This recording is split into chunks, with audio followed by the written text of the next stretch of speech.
이제 이재명 정부가 무조건 2개월 안에 냅니다. 임기 내 250만 호 가구 공급을 목표로 하고 있고 얼마나 정책이 현실성이 있을까? 차기 신도시는 만약에 된다고 하면은 딱 몇 군데 정해져 있어요.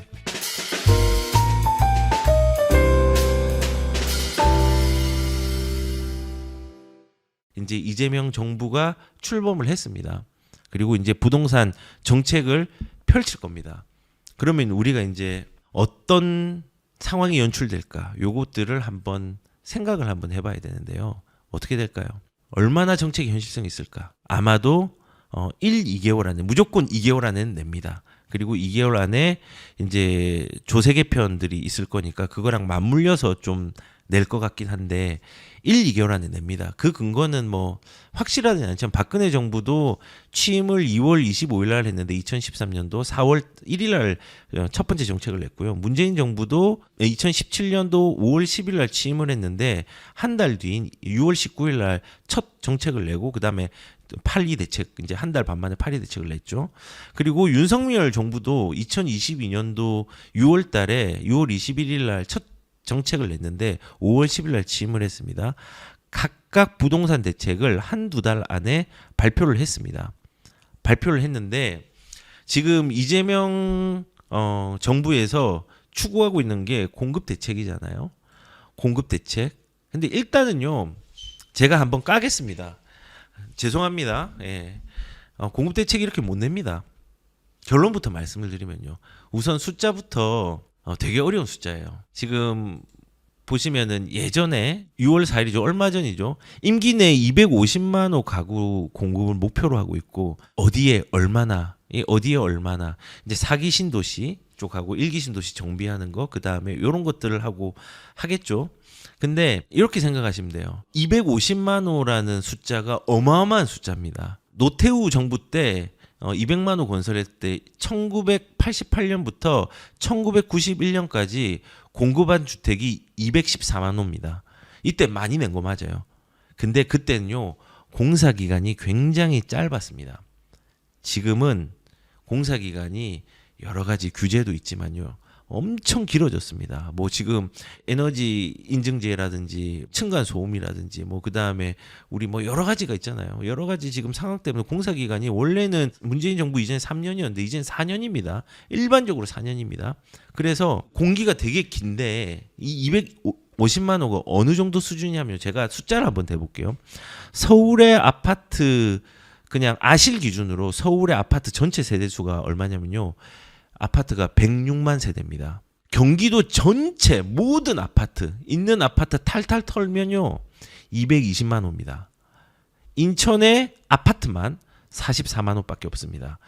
대전에 24만 호가 있습니다. 자, 이 말은 뭐냐? 250만 호가 얼마나 크냐면요. 경기도에 있는 모든 아파트를 새 아파트로 짓는다.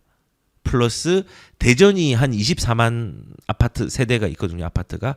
그거 두 개를 합쳐도 250만 호가 안 됩니다. 얼마나 큰지 알겠죠? 이거는 사실은 아마도 첫 정책으로 공급에 대한 부분을 낼 건데 이거는 착시적으로 심리적으로 안정감을 줄 수 있지만은 실질적으로 낼 수 없는 숫자고요. 공급이라는 걸로 시장 안정화를 단기적으로 시킬 수는 없습니다. 그래서 이제 이런 공약집이 있어서 제가 찾아봤는데 공약 첫 번째가 일단은 제목 자체가 이거예요. 이번 공약집에서 중산층과 서민을 위한 부동산 공급 정책에 집중하겠습니다. 그러면 어떤 공급 정책이냐? 초고가 아파트 가격 상승 억제 중심에서 이거 억제 안 하고 중산층 저소득층을 위한 주택 공급 중심의 주거 정책을 집중하겠다라고 얘기를 합니다. 그러면은 아까 말한 것처럼 250만 호도 물량적으로도 문제지만요. 시간적으로도 내기 불가능합니다. 이재명 정부가 이제 끝나고 그 다음 정부에 가서도 안 나오는 것들도 분명히 있을 겁니다. 왜 제가 이제 이렇게 얘기를 하냐면요. 시간이 많이 걸려요. 시간이 많이 걸리고 그 전에 참 재밌는 게 2기 신도시는 누가 냈죠? 2기 신도시는 노무현 정부 때 참여정부 때 나왔죠. 그런데 3기 신도시는 누가 냈죠? 문재인 정부 때 냈죠. 4기 신도시는 누가 내려고 하죠? 이재명 정부가 내려고 하죠. 2기, 3기, 4기는 전부 다 진보당에서 다 냈던 겁니다. 그런데 이 진보당에서 공급이라는 것들에 집중을 많이 했어요. 그리고 특히 대표적인 사례가 2기 신도시인 노무현 정부 때 과연 이 공급을 제 시간에 냈는지 궁금하지 않으십니까? 결론적으로는 못 냈습니다. 자, 보면은 그때 발표를 2003년도에 서울 집값 급등을 막기 위해서 12곳의 2기 신도시를 발표를 합니다. 그중에 10곳이 수도권에 배치가 됩니다. 요겁니다. 이 10개. 자, 이 10개가 판교는 29,000호, 동탄 1은 4만 호, 동탄 2가 11만 호죠. 예, 한강 신도시 김포에 있는 거 6만 호, 운정 신도시 이거는 파주에 있는 거 8만 8천 호, 광교 3만 호, 그다음에 양주 6만 호, 위례 4만 호, 고덕 이제 평택 고덕이죠. 여기도 5만 호, 그다음에 검단 7만 호. 요거 다 합치면은 60만 호입니다. 자, 60만 호. 자, 이제 하나씩 얘기를 드릴게요. 이 60만 호가 언제 나왔냐? 2003년도에 발표했습니다. 자, 2기 신도시 2003년에 발표했는데 유일하게 정권 내에 가깝게 낸 게 동탄 1입니다. 2007년도에 나왔습니다. 4만 호. 요거는 그 임기 내에 첫 입주를 했어요. 그런데 판교는 2009년도 그리고 동탄 1은 2007년도. 근데 동탄 2는 2015년도입니다. 2003년도에 발표하고 2015년도에 나왔어요. 발표 후 12년 뒤에 첫 입주한 겁니다. 한강 신도시는 첫 입주가 2011년도입니다. 2011년도 6월 달에 첫 입주를 했는데 발표 후 8년 만에 나온 거예요. 자, 그리고 운정 신도시 2011년도에 나왔습니다. 이것도 8년 만에. 광교도 2011년도에 첫 입주 나왔어요. 8년 만에. 그리고 양주, 옥정 신도시 있는 데 있죠. 양주 신도시는 2014년도에 첫 입주를 했습니다. 11년 뒤에 나온 거 2003년도 발표 후 11년 뒤에 나온 거예요. 그리고 위례는 2013년도. 요거는 첫 입주. 이것도 발표 후 10년 뒤에 나왔잖아요. 고덕 국제신도시. 얘는 16년 뒤에 첫 입주한 거예요. 2019년도에 첫 입주를 했거든요. 그리고 검단신도시. 이건 2021년도에 18년 만에 첫 입주를 했습니다. 자, 지금 보시면은 가장 빨리 입주가 된 게 5년 만에 나온 거. 동탄 1입니다. 그 외에는 웬만하면은 8년, 10년, 15년 이상입니다. 시기적으로 2기 신도시가. 노무현 정부 때 이거 다 발표한 겁니다. 그런데 이제 이렇게 250만 호가 임기 내에 550만 호가 나올까요? 지금은 공사 기간도 훨씬 더 길어졌는데 절대 못 나옵니다. 불가능합니다. 노력은 하겠지만은 노력이 결과로 나오지는 못할 겁니다. 그냥 안정시키기 위한 착시적 공급. 예전에 문재인 정부에서도 사전 청약이라는 이상한 거를 또 선택을 해가지고 사전 청약한 사람이 본 청약으로 다 많이 안 가죠. 물가 상승이 있고 공사비 상승해가지고 분양가가 올라가니까는 이거 공사비 이렇게 올라 포기하고 이거 내가 기다리는 동안 지금 다른 집은 더 올라 이러면서 옮겨 타고 뭐 이런 경우들이 되게 많았잖아요.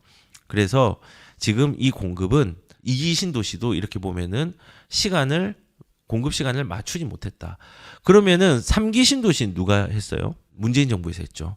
문재인 정부에서 공급 시간을 맞췄을까요? 자, 여기 보시면은 2018년도 9.21 대책에서 3기 신도시를 발표를 했습니다. 그리고 실질적으로 발표를 구체적으로 한 거는 2018년도 12월 19일 날 왕숙하고 교산하고 테크노밸리 발표하고 그다음에 2019년도 5월 7일 날 3기 신도시 고양 창릉하고 부천 발표했습니다. 그리고 2024년부터 입주를 추진한다고 했습니다. 2024년도. 지금 지났잖아요. 2024년도 지났습니다. 지금 3기 신도시 나온 게 있나요? 지금 3기 신도시요. 나오려고 하면요. 진짜 빨리 나오는 건 2028년, 9년. 그리고 2030년부터 이제 나올 겁니다. 이렇게 오래 걸립니다. 공급이라는 게. 자, 그런데 지금 현 정부에서는 4기 신도시를 한다고 합니다. 3기 신도시를 수습해야지 4기 신도시가 어떻게 좀 얘기가 될 건데 지금 4기 신도시를 한다고 하면은 과연 획기적인 공급 정책이 나올 수 있을까요? 전 잘 모르겠습니다. 좀 지켜봐야 되겠지만은 4기 신도시를 임기 내에 낼 수 있다고 하는 것은 뭐 주택을 매입해 가지고 뭐 미분양된 거를 산다거나 뭐 이러면 모르겠는데 거의 불가능하다고 봅니다. 그리고 사기 신도시가 나온다고 하면은 위치가 어느 정도 가늠되지 않나요? 저번에 이제 우리 그 도시계획 하시는 그 도시계획 기술사랑 방송에서 했듯이 1기 신도시는 서울에 가까이 붙어 있는 데로 이제 결정을 한 거고 2기 신도시는 자족 도시라는 것들을 추진을 한 거예요. 그래서 그 노무현 정부 때 자족 도시라 하면 전부 다 이제 공공기관들 이전시켜 가지고 지역별 활성화시키고 자족 도시 만들고 한다고 자립 도시 만든다 해 가지고 다 이전시켰잖아요. 이기준 도시도 그 개념으로 했어요. 자족 도시를 만들겠다. 판교 말고는 자족 도시가 없어요. 그래서 다 멀리 있어요. 파주 운정에 있고 뭐 지금 김포에 있고 옥정에 있고 전부 멀리 있잖아요. 그게 왜 그러냐면은 자족 도시를 추구해서 그래요. 그리고 나중에 이제 수습을 한 게 이제 GTX로 수습하고 이제 그렇게 한 거죠. 그래서 3기 신도시는 일단은 교통을 먼저 하고 그보다는 훨씬 가깝게 왕숙이라든지 교산이라든지 이런 걸 보면은 훨씬 이제 입지가 서울에 가까이 붙어 있잖아요. 창릉도 그렇고 계양도 그렇고. 그리고 4기 신도시는 어디로나 더 가까이 올 겁니다. 나중에 된다고 하면은 지금 안 돼요. 재생에 4기 신도시 이제 은퇴하고 한참 뒤에 볼 수도 있습니다. 근데 만약에 된다고 하면은 딱 몇 군데 정해져 있어요. 분당 성남 쪽하고 그다음에 하남하고 강동 쪽 라인의 그린벨트 지역 쪽하고 그다음에 이제 김포의 고천 딱 붙어 있는 데 있죠. 그 지역이 계속 유력 후보로 계속 나오고 있습니다. 그래서 아마도 이제 4기 신도시 같은 경우는 왜 이런 걸 아느냐?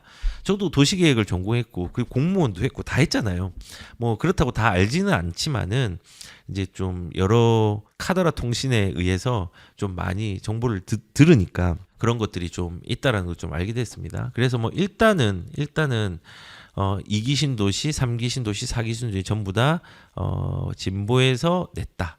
그리고 다 계획을 지키지 못하는 공급이었다.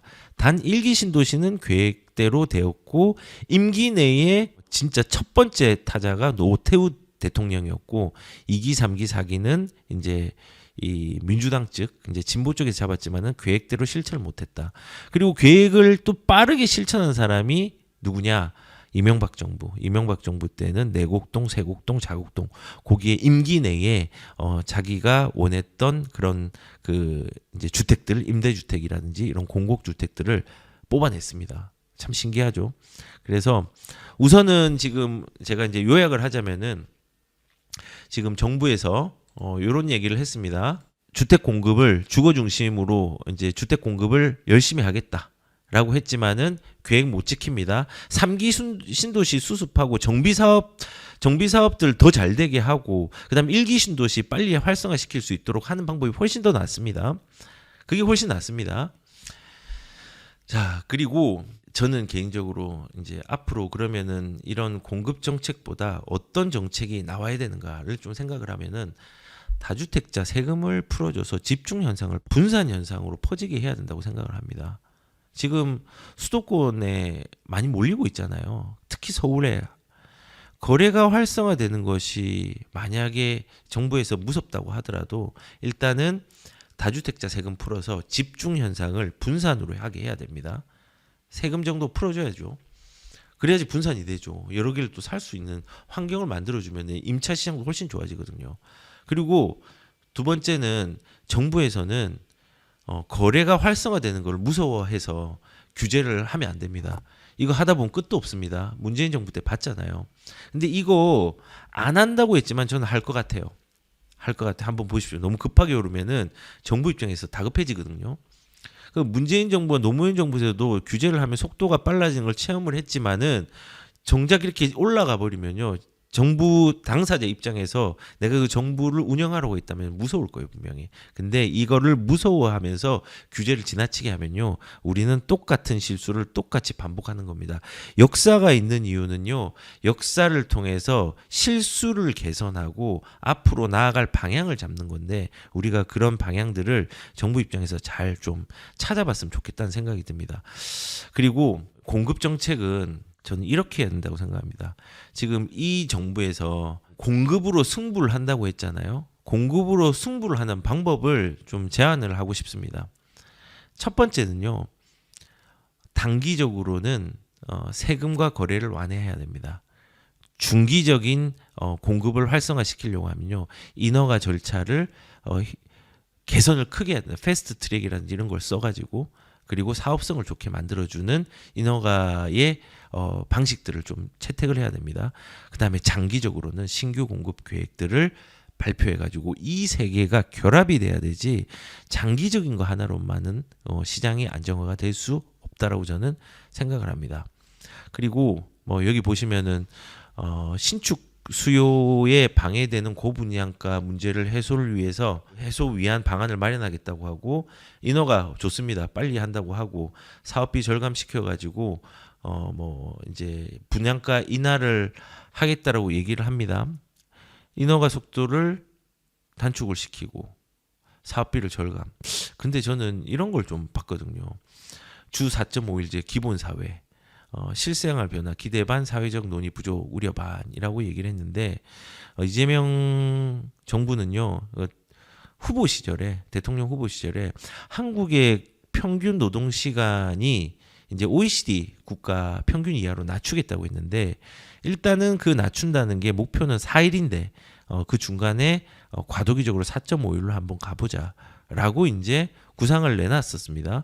근데 이게 뭐 찬성하는 입장에서는 뭐 복지가 좋아진다, 그 다음에 글로벌 트렌드에 맞다, 뭐 정합성이 부합한다, 뭐 조직 문화에 또 긍정적인 변화를 유도할 수 있다라고 얘기하지만요, 저는 어떻게 생각하냐면요, 인건비의 증가 우려가 있습니다. 그리고 이거를 근무 시간을 줄이면서 인건비를 유지할 수 있는 사업자가 있을지도 의문입니다. 그리고 이거는 뭐 직무별로 적용의 차이성이 있습니다. 그다음 중소기업에는 현실과 괴리도 있습니다. 그리고 부동산 입장에서는 방금 말한 것처럼 지금 고분양가 해소를 위해서 뭐 인허가 기간 단축하고 사업비를 절감하겠다 했는데요. 4.5일제 4일제로 하면요. 공사 기간이 5년으로 늘어날 겁니다. 그러면은 공사비가 늘어납니다. 이게 되게 재밌는 게 뭐냐면요. 고분양가를 해결하기 위해서 사업성을 향상을 시킨다고 했습니다. 사업성을 향상을 시키려고 노력을 했지만 근데 거꾸로 그 이재명 정부에서 하고 있는 것 자체가 뭐 일단은 뭐 공사비가 많이 들어갈 수 있는 인건비가 많이 들어갈 수 있는 어떤 상황으로 유도를 한다고 하면은 이거는 효율적이지 못한, 그러니까 뜨거운 물하고 찬물을 같이 부어가지고 미지근한 물을 만드는 거지 이거를 그냥 뜨거우면 뜨겁게 차가우면 차갑게 이렇게 온도 조절을 원하는 대로 못하는 격이 되는 겁니다. 그래서 일단 뭐 공사비를 위한 마련 문제 해소를 하겠다는데 그런데 이런다 어떻게 될까요? 개인적으로 공사 기간이 늘어날 거라고 생각을 합니다.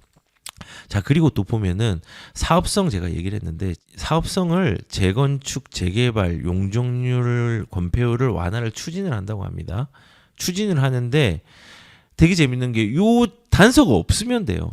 재개발, 재건축 절차, 용적률, 건폐율 완화를 추진하고 사업성을 확보하겠다는데 요 사업성을 확보를 하는데 공공성 강화로 인해서 사업성이 줄어듭니다.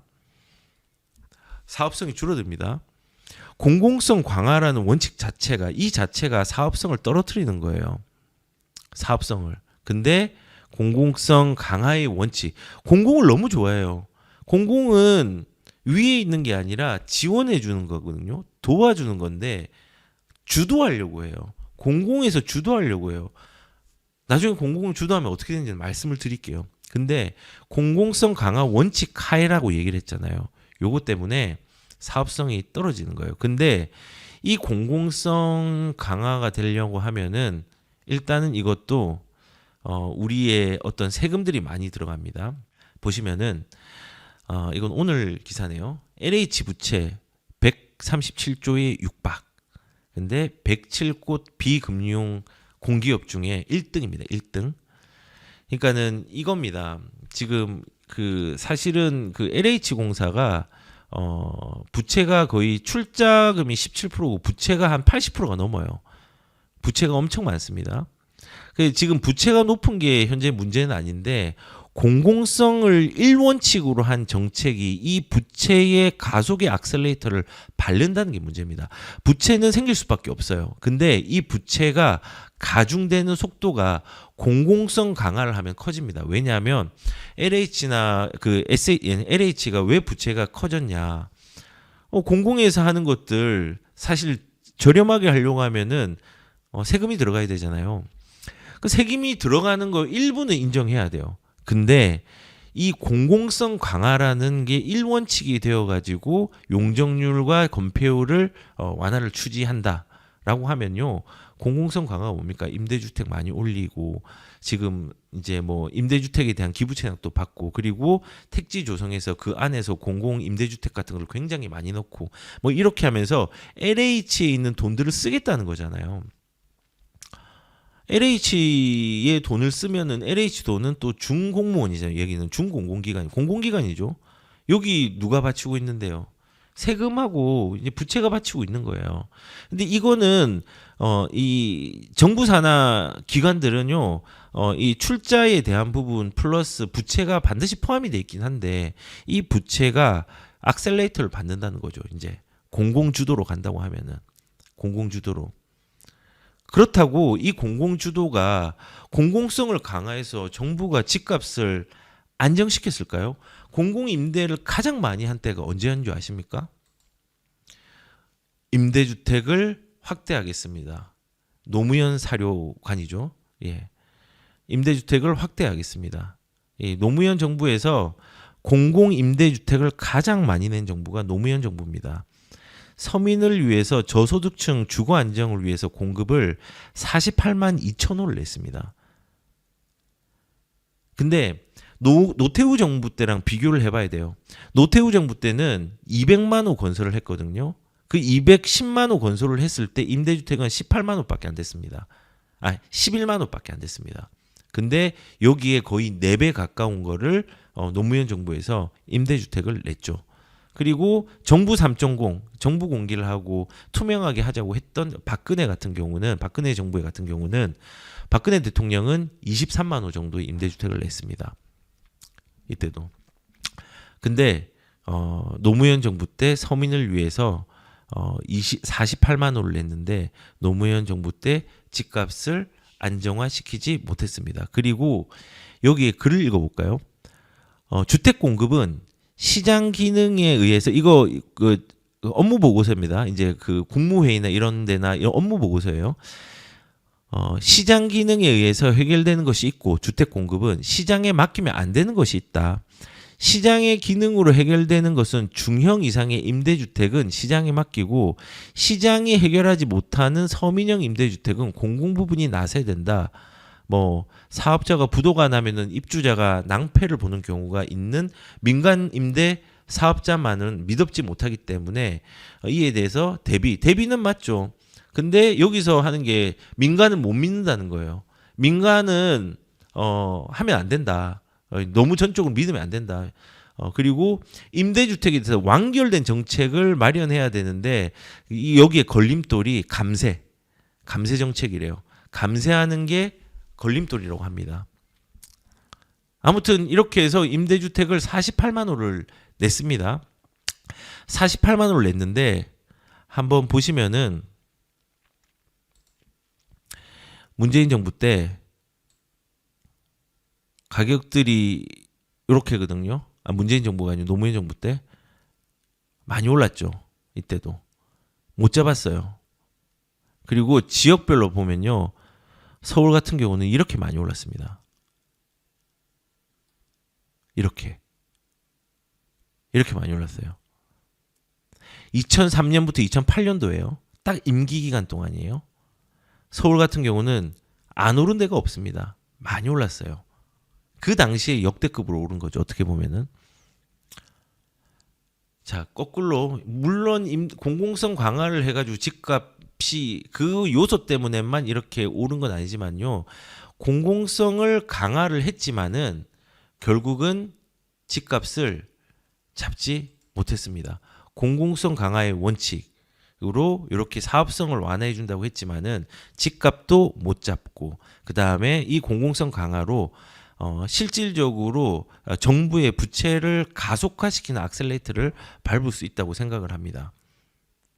자, 그리고 마지막으로 보시면은 가계부채 총량의 안정적인 관리 기조를 확립을 하겠다라고 했는데, 이거는 대출 총량에 대한 걸 계속 소진돼서 10월, 11월 되면은 일단 대출이 안 되고 대출이 많이 한꺼번에 밀리고 하는 것들을 막는 거는 윤석열 정부에서 했는데, 일단은 이걸 그냥 요약하면은 필요시 대출 규제를 하겠답니다.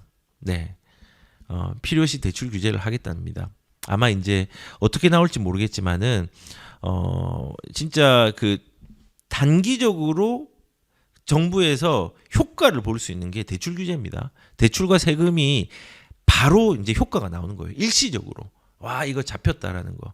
그렇기 때문에 이거는 일단은 시장의 상황에 따라서 이제 규제의 어떤 상황들 많이 해주는 거는 하지 않겠죠. 이때까지 이 진보 정부에서 그랬던 것처럼. 그래서 대출 규제를 좀 하겠다라는 겁니다.